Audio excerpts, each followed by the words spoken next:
வணக்கம். இன்றைக்கி நம்ம பார்க்க போகிற சமையல் ஒரு சூப்பரான இட்லி, தோசை, ஊத்தப்பம் எல்லாத்தையும் தொட்டு சாப்பிட்ற மாதிரி ஹோட்டல் ஸ்டைலில் வேர்க்கடலை சட்னி எப்படி செய்யலாங்கிறத பார்க்கலாம்.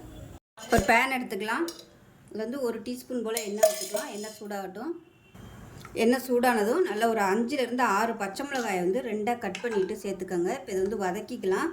முழுசாக வதக்கணும்னா எண்ணெயில் போட்டு வதக்கையில் அப்படியே அது வந்து தெறிக்கி வெடிக்க ஆரம்பிச்சிடும். அதனால் 2ஆக கட் பண்ணிவிட்டு சேர்த்துக்கலாம். இது வந்து நல்லா வெள்ளையாக வர அளவுக்கு வதக்கிக்கலாம். இப்போ பாருங்கள், பச்சை மிளகா நல்லா வெள்ளையாக வந்துருச்சு. இந்த ஸ்டேஜ் வரைக்கும் நல்லா வதக்கணும். அப்போ தான் காரம் வந்து அதிகமாக தெரியாது. இந்த மாதிரி வதக்கணும்னா அது ஒரு நல்ல ஒரு ஃப்ளேவர் கொடுக்கும் சட்னிக்கு.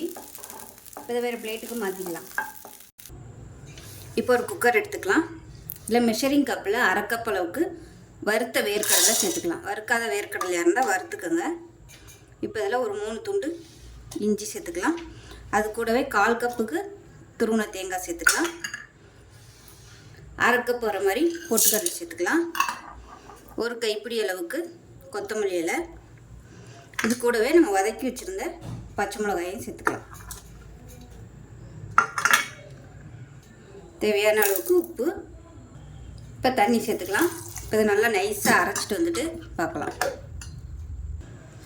இப்போ பாருங்கள், நல்லா நைஸாக அரைச்சாச்சு. ஸோ நான் வந்து கெட்டியாக அரைச்சிருக்கேன். நீங்கள் தண்ணியாக வச்சுக்கிறதுனாலும் அரைச்சிக்கலாம். இப்போ சட்னிக்கு ஒரு தாளிப்பு கொடுத்துக்கலாம். இதில் ஒரு 2 டீஸ்பூன் எண்ணெய் ஊற்றிக்கலாம். எண்ணெய் சூடானது 1 டீஸ்பூன் கடுகு சேர்த்துக்கலாம். கடுகு பொரிய ஆரம்பிக்கும். கருவேப்பிலை சேர்த்துக்கலாம். இது கூடவே 5 வரமிளகா விதையை எடுத்துகிட்டு சின்னதாக கட் பண்ணிவிட்டு சேர்த்துக்கோங்க. அந்த வரமிளகா நல்லா அப்படியே வறுபடணும். இதுதான் சட்னிக்கு வந்து நல்ல ஒரு ஃப்ளேவர் கொடுக்கும். இப்போ நல்லா வறுபட்டுருச்சு. இதில் பெருங்காயம் சேர்த்துக்கலாம். இப்போ கேஸ் அமர்த்திடலாம். அமர்த்திட்டு இந்த தாளிப்பை அப்படியே சட்னியில் கொட்டிடலாம். இப்போ இந்த தாளிப்பை சட்னியில் சேர்த்துக்கலாம்.